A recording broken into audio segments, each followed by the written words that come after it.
नमस्कार, उत्तराखंड समाचार में आपका स्वागत है। मैं नूतन वरुण। सबसे पहले मुख्य समाचार। मुख्यमंत्री पुष्कर सिंह धामी ने पिथौरागढ़ जिले में 344 करोड़ रुपए की कुल 126 विकास योजनाओं का लोकार्पण और शिलान्यास किया। बेस चिकित्सालय पिथौरागढ़ का नाम प्रकाश पंत के नाम पर रखने की घोषणा भी की।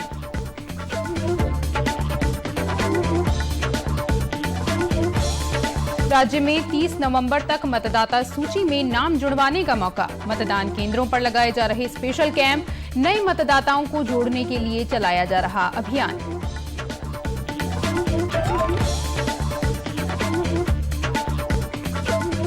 राष्ट्रपति रामनाथ कोविंद ने आज खिलाड़ियों को राष्ट्रीय खेल पुरस्कार 2021 से किया सम्मानित। उत्तराखंड की हॉकी खिलाड़ी वंदना कटारिया को मिला अर्जुन पुरस्कार।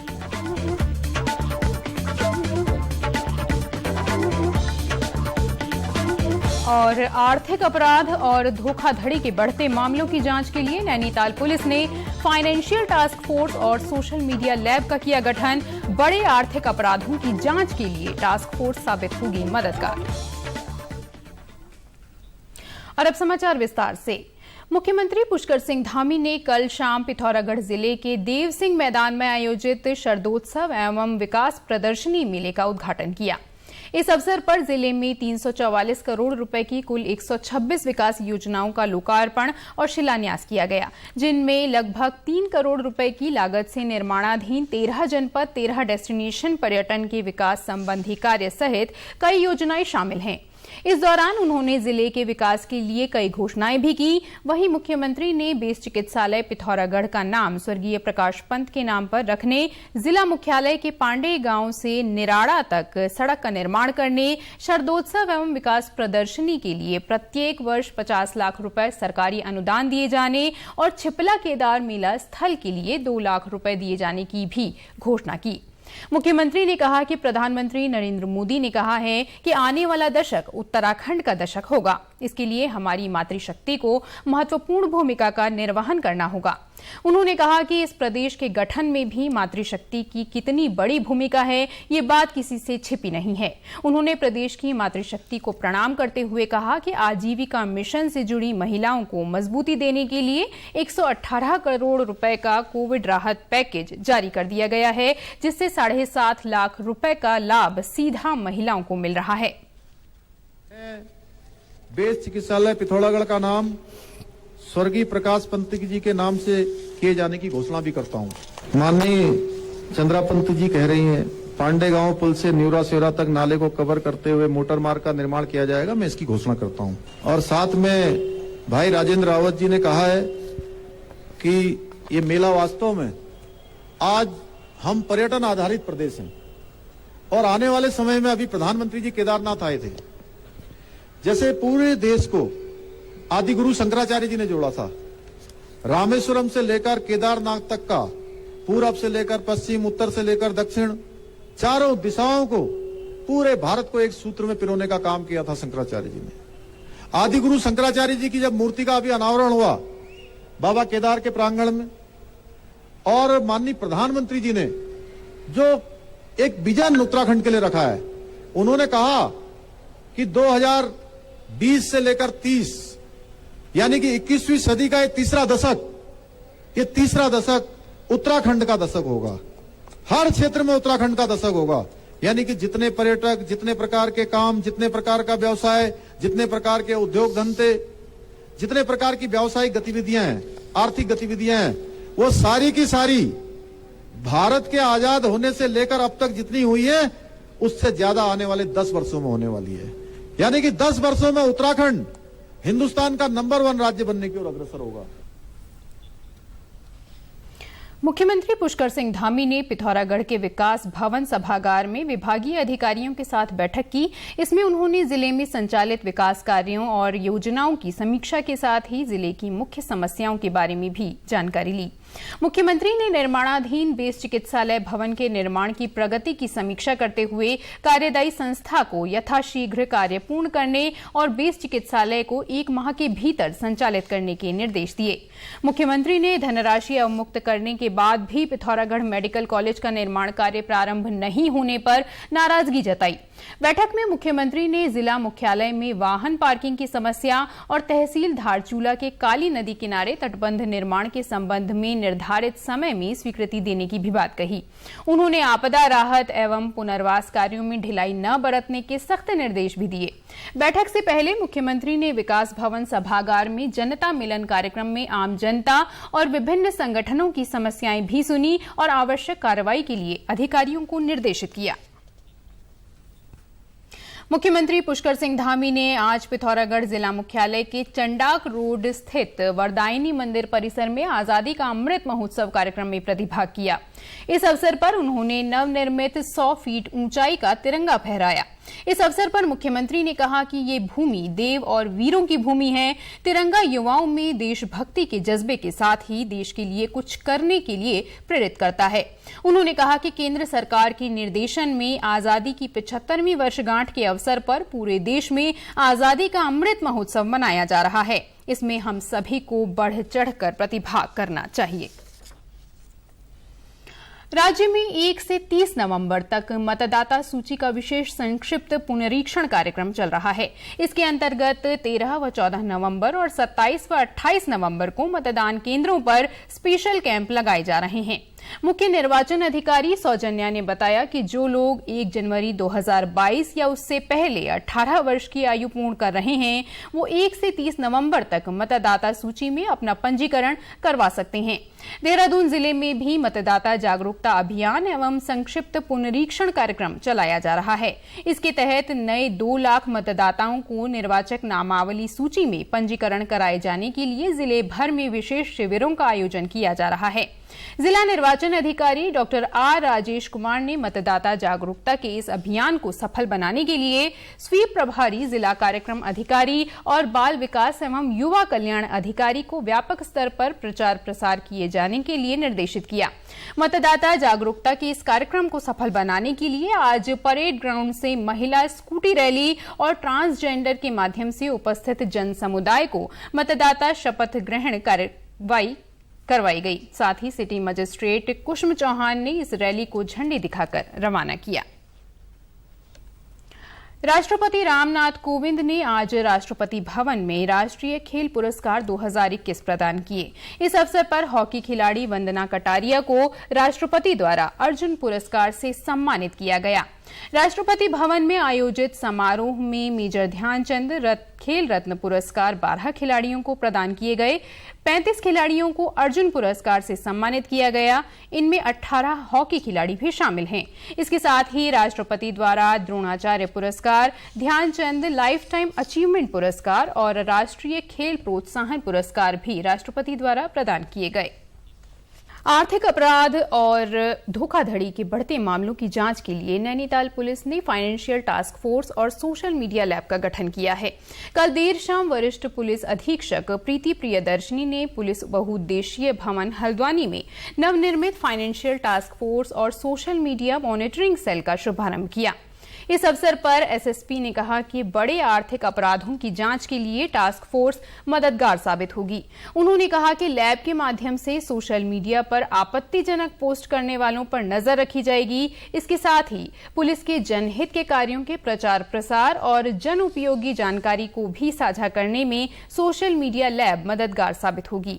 आपको बता दें कि वर्तमान में पुलिस द्वारा सुरक्षा व्यवस्था के मद्देनजर हल्द्वानी के विभिन्न मार्गों में 19 सीसीटीवी निगरानी की जा रही है। आज हमने फाइनेंशियल टास्क फोर्स का उद्घाटन किया है। जनपद नैनीताल में फाइनेंशियल टास्क फोर्स जो कि विशेष रूप से जो बड़े पैमाने पर वित्तीय धोखाधड़ी हैं, साथ ही साथ जो भी आर्थिक अपराधों से जुड़े हुए हैं या किसी के प्रॉपर्टी अटैचमेंट से संबंधित जो अपराध होते हैं उनकी जांच के लिए है। ये वित्तीय और आर्थिक अपराधों की भी जांच करेंगे। भूमि और भवन के जो रैकेट्स हैं या मल्टी लेवल मार्केटिंग फ्रॉड्स होते हैं, चिट फंड के फ्रॉड्स होते हैं, बैंक की धोखाधड़ी होती हैं, नौकरी की धोखाधड़ियां हैं, आईपीआर के अगर फ्रॉड्स होते हैं उसमें, गैंगस्टर एक्ट में भी हम लोग प्रॉपर्टी अटैचमेंट करते हैं, एनडीपीएस के अंतर्गत भी हमें प्रॉपर्टी अटैच करने की पावर होती है। तो इन सभी को एक डेडिकेटेडली करने के लिए ये एक टास्क फोर्स का गठन किया गया है और जितने भी मामले इसमें हम लोग डिमार्केट करेंगे उनकी जो जांच है वो एफटीएफ के द्वारा की जाएगी, फाइनेंशियल टास्क फोर्स के द्वारा की जाएगी। इससे हम जो अपराधी हैं, जितने भी बड़े अपराधी हैं, उनको एक गहरी चोट पहुंचाने का हम लोग मंशा रखते हैं। देश के प्रख्यात पर्यावरणविद डॉक्टर अनिल प्रकाश जोशी को राष्ट्रपति रामनाथ कोविंद द्वारा पद्म भूषण से सम्मानित किया गया है। इस सम्मान के लिए डॉक्टर जोशी के नाम की घोषणा बीते वर्ष जनवरी में की गई थी। आपको बता दें कि डॉक्टर जोशी को पर्यावरण और हिमालय के संरक्षण की दिशा में किए गए उत्कृष्ट कार्यों के लिए ये सम्मान दिया गया है। डॉक्टर अनिल प्रकाश जोशी उत्तराखंड के निवासी हैं। वो हरित कार्यकर्ता होने के साथ ही हिमालयन पर्यावरण अध्ययन और संरक्षण संगठन हेस्को के संस्थापक भी हैं। डॉक्टर जोशी मुख्य रूप से पारिस्थितिकी तंत्र के विकास और संरक्षण के लिए पारिस्थितिकी समावेशी अर्थव्यवस्था के विचार को लेकर आगे आए हैं। करीब 71% वन भूभाग वाले उत्तराखंड में ग्लोबल वार्मिंग और जलवायु परिवर्तन की चुनौतियों से पार पाने के लिए डॉक्टर जोशी वर्ष 2010 से विभिन्न मंचों से राज्य में सकल पर्यावरणीय उत्पाद GEP के आकलन की पैरवी करते रहे हैं। GEP के महत्व को समझते हुए इसी वर्ष विश्व पर्यावरण दिवस पर सरकार ने निर्णय लिया कि राज्य में अब GDP की तर्ज पर GEP का आकलन किया जाएगा। इससे पता चल पाएगा कि राज्य से मिल रही पर्यावरणीय सेवाओं का मूल्य क्या है, इनमें किस तरह की बढ़ोतरी या कमी दर्ज की जा रही है। इसके अलावा हिमालय दिवस पर वृहद स्तर पर आयोजन कर डॉक्टर जोशी लगातार हिमालय संरक्षण की बात को उठाते रहे हैं। उनके प्रयासों का ही नतीजा है कि हिमालयी राज्यों की सरकारें, विभिन्न महत्वपूर्ण संस्थाएं और विश्वविद्यालय इस ओर गंभीरता से काम कर रहे हैं। पद्म भूषण से सम्मानित होने के बाद डॉक्टर जोशी ने DD न्यूज उत्तराखंड से बात की। हम अपने संसाधनों पर आर्थिकी को जो मजबूत करेंगे और उसके लिए हमें शायद विज्ञान तकनीकी की सहायता लेनी होगी, पारिस्थितिकी पर्यावरण के साथ जोड़ना पड़ेगा। इन दोनों को मिलाकर के जब हम गांव में एक नई दिशा तैयार करेंगे तो गांव स्थिर होंगे, पलायन नहीं होगा, और जब पलायन नहीं होगा तो पारिस्थितिकी पर्यावरण भी गांव का भी बेहतर रहेगा। इसलिए आज जरूरी हो चुका है कि हम एक ऐसे कार्यों की तरफ पूरे समाज को, आने वाली पीढ़ी को तैयार करें जो जितना ज़्यादा महत्व वो जहान को देते हैं, इकोनॉमी को देते हैं, विलासिताओं को देते हैं, सुविधाओं को देते हैं, उतने ही बराबर का ध्यान शायद आज इस ओर भी जाना चाहिए कि हमारे हवा, मिट्टी, जंगल, पानी क्या है। वो GDP ग्रॉस डोमेस्टिक प्रोडक्ट जिसको सारी दुनिया में यूरोप ने दिया, लेकिन ये अच्छी बात है कि हमने अपने देश में एक नया टर्म किया है प्रकृति पारिस्थितिकी को लेकर के, ग्रॉस एनवायरनमेंट प्रोडक्ट, सकल पर्यावरण उत्पाद। यह बताएं कि जब GDP ये है तो GEP कैसी है। GEP से मतलब है कितने जंगल इस साल बढ़ाए, कितना वर्षा का पानी रुका, कितना आपने पानी रिचार्ज किया धारों में, नदियों में, कितना आपने मिट्टी को बेहतर किया, कितने क्वालिटी क्वांटिटी जंगल बढ़ाए।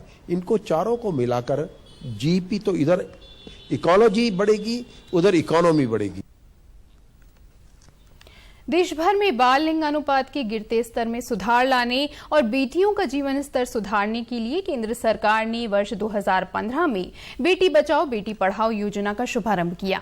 इसके तहत देश भर के उन जिलों को चिन्हित किया गया जिनमें बाल लिंगानुपात समान नहीं था। इस योजना को केंद्र सरकार ने पायलट प्रोजेक्ट के तहत विस्तारित किया। जन जागरूकता के माध्यम से सरकार ने इसे पूरे देश में प्रचारित किया तो इसके सकारात्मक परिणाम सामने आने लगे। एक तरफ देश भर में बाल लिंगानुपात में अप्रत्याशित सुधार हुआ। देश के 30 जिलों में जहां इन 7 सालों में बाल लिंगानुपात में बेहतर प्रदर्शन हुआ है, वहीं उत्तराखंड के बागेश्वर, अल्मोड़ा, देहरादून, उत्तरकाशी और चंपावत जिले राष्ट्रीय स्तर के 30 जिलों में शामिल हुए। चंपावत जिले के बाल विकास अधिकारी PS ब्रिजवाल ने बताया कि बेटी बचाओ बेटी पढ़ाओ योजना बाल लिंगानुपात के हिसाब से बहुत कारगर साबित हुई है। उन्होंने बताया कि जिले में वर्ष 2015 में जहां बाल लिंगानुपात 1000 पर 937 था, वहीं वर्ष 2021 में ये बढ़कर 1000 पर 971 हो गया है। इसमें जनपद चंपावत का जो लिंगानुपात था 2018 में वो 923 था और वर्तमान में 2019-20 में 971 लिंगानुपात है, जो कि एक काफ़ी अच्छा संकेत है कि हम लोग इस योजना के तहत समय समय पर बहुत सारी गोष्ठियाँ आयोजित कर रहे हैं, तमाम तरह के जन जागरूकता के कार्यक्रम कर रहे हैं। साथ ही साथ इन बेटी बचाओ बेटी पढ़ाओ योजना के पीछे जो योजनाएं हमारे संचालित हैं उसमें खासतौर पर नंदा गौरा योजना है जो बालिकाओं के लिए हम जन्म एवं 12वीं उत्तीर्ण करने की पर जो है उनको प्रोत्साहन राशि उपलब्ध कराते हैं। मुख्यमंत्री महालक्ष्मी किट है, जो जच्चा बच्चा है स्वस्थ रहे और उनके हेल्थ और हाइजीन के लिए वो पर काम कर रहे हैं। निःशुल्क सैनिटरी नैपकिन का वितरण कर रहे हैं और हम चारों जनपद में विशेष रूप से जन जागरूकता के कार्यक्रम कर रहे हैं ताकि हमारा जो लिंगानुपात है और बड़े अच्छे स्तर पर आए। बेटी बचाओ बेटी पढ़ाओ योजना से लोग भी अब जागरूक होने लगे हैं। ग्रामीण महिला गीता गहतोड़ी ने बताया कि सरकार द्वारा विभिन्न योजनाओं के तहत बालिकाओं को लाभ दिलाया जा रहा है, इससे लोगों में भी जागरूकता आई है। वहीं राजकीय कन्या इंटर कॉलेज में पढ़ रही छात्रा दुक्ताल ने कहा कि बेटी बचाओ बेटी पढ़ाओ योजना लागू होने से बालिकाओं के जीवन स्तर में बड़े पैमाने पर सुधार हुआ है। पहले जो लड़कियां थी वो घर से बाहर भी नहीं निकल पाती थी और ना कुछ कर पाती थी, उन्हें पहले ही रोक टोक दिया जाता था ना कुछ। और आजकल के ज़माने में ये सब कुछ बदल गया है। लड़कियां बहुत अच्छे रिजल्ट्स लाती हैं, हमें ओलंपिक्स में अपना योगदान देती है, सैनिक में जाती हैं और पढ़ाई में ज़्यादातर लड़कों की अपेक्षा लड़कियां बहुत जगह अच्छी उत्तीर्ण हो पाई हैं और उनकी वजह से बहुत से गोल्ड मेडल, मैरी गोल्ड जैसे प्राप्त किया था। और बॉक्सिंग में भी लाती हैं और रेस में, अनेक गेम्स, अनेक पढ़ाई और अनेक चीज़ों में ऐसा है कि जो लड़कियां ही उत्तीर्ण हो पाती है। ये नहीं कि लड़के नहीं हो पाते, पर जो पहले की अपेक्षा है, पर लड़कियां पहले नहीं कर पाती थी कुछ भी। उन्हें डर था कि हम ये कर लेंगे तो हमें समाज क्या कहेगा, घर क्या कहेगा और लोग क्या कहेंगे। लेकिन अब ऐसा कुछ भी नहीं है, सारी लड़कियां इन सब को छोड़ के अपना पूर्ण योगदान देती हैं। रक्षा मंत्रालय की भूमि पर राज्य सरकार के द्वारा सड़क निर्माण की मांग को लेकर आज केंद्रीय रक्षा संपदा विभाग के महानिदेशक अजय कुमार शर्मा रानीखेत पहुंचे। उन्होंने सेना के अधिकारियों के साथ मिलकर चौबटिया, नागपानी, देहोली और रानीखेत की लोअर माल रोड का निरीक्षण किया। इस दौरान उन्होंने पत्रकारों से बातचीत में रिपोर्ट तैयार कर रक्षा मंत्रालय को सौंपने की बात कही। वहीं महानिदेशक ने छावनी परिषद के सभागार में छावनी क्षेत्र के स्थानीय लोगों की समस्याएं भी सुनी। रानीखेत आने का मेन मकसद ये था कि एक तो हमारे पास राज्य सरकार से प्रार्थना आई हुई थी कि एक रोड जाता है जो चौबतिया से देवली और नागपानी तक जाता है, उसमें करीब 300 मीटर की रोड रक्षा मंत्रालय की ज़मीन से पास हो रही थी, उसको पक्का और चौड़ा करना है।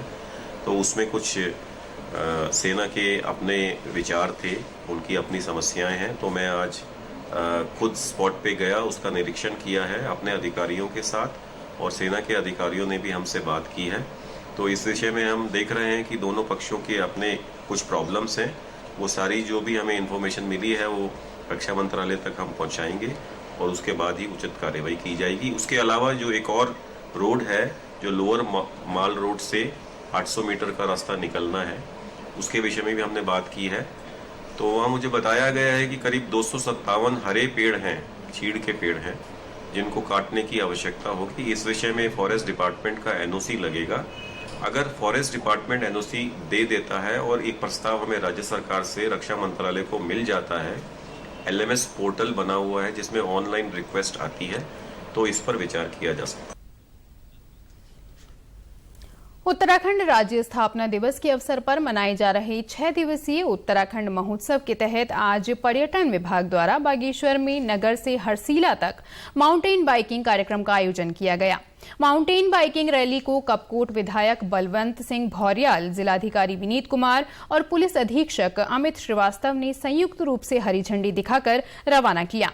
इस अवसर पर जिलाधिकारी विनीत कुमार ने कहा कि इस वर्ष राज्य स्थापना दिवस को 6 दिवसीय कार्यक्रम के रूप में मनाया जा रहा है। इसके तहत जनता को राज्य स्थापना दिवस की महत्ता के साथ ही सरकार द्वारा किए गए विकास कार्यों के संबंध में भी जानकारी दी जा रही है। इस वर्ष उत्तराखंड महोत्सव के रूप में मनाया जा रहा है और ये एक दिन का कार्यक्रम ना होकर कुल 6 दिन के कार्यक्रम इसमें हो रहे हैं, जिसमें अनेक गतिविधियां हमने करवाई है। कुछ सांस्कृतिक कार्यक्रम हमने करवाए हैं, कुछ कुमाऊनी व्यंजन की प्रतियोगिता हमने करवाई है, कुछ स्पोर्ट्स के इवेंट्स हमने करवाए हैं। उसी के क्रम में आज साइकिलिंग, एडवेंचर साइकिलिंग का हमने एक कार्यक्रम यहाँ पे करवाया है, जिसमें अभी तहसील बागेश्वर से कुछ हमारे साइकिलिस्ट, लगभग 30 के आसपास हमारे साइकिलिस्ट यहाँ से निकले हैं और ये आज हर्षिला तक ये जाएंगे। इस मौके पर कपकोट विधायक बलवंत सिंह भौरियाल ने कहा कि राज्य स्थापना महोत्सव के मौके पर विभिन्न सांस्कृतिक कार्यक्रमों और खेल प्रतियोगिताओं का आयोजन किया गया। उन्होंने राज्य स्थापना दिवस को 6 दिवसीय कार्यक्रम के रूप में मनाए जाने पर मुख्यमंत्री का आभार जताया। सबके प्रयास से यह राज्य हमारा आगे फल फूल रहा है और विकास की दृष्टि से भी यह आगे बढ़ रहा है। इसी प्रकार से अनेक प्रकार के कार्यक्रम अपनी संस्कृति को बचाने के लिए, अपने खेलकूद वगैरह वगैरह सब यहाँ पर कार्यक्रम किए गए हैं। मैं पुनः जिला प्रशासन का और माननीय मुख्यमंत्री जी का बहुत धन्यवाद करते हुए सबको बहुत शुभकामनाएं प्रेषित करता हूँ। और इसी के साथ प्रादेशिक समाचार समाप्त हुए। नमस्कार।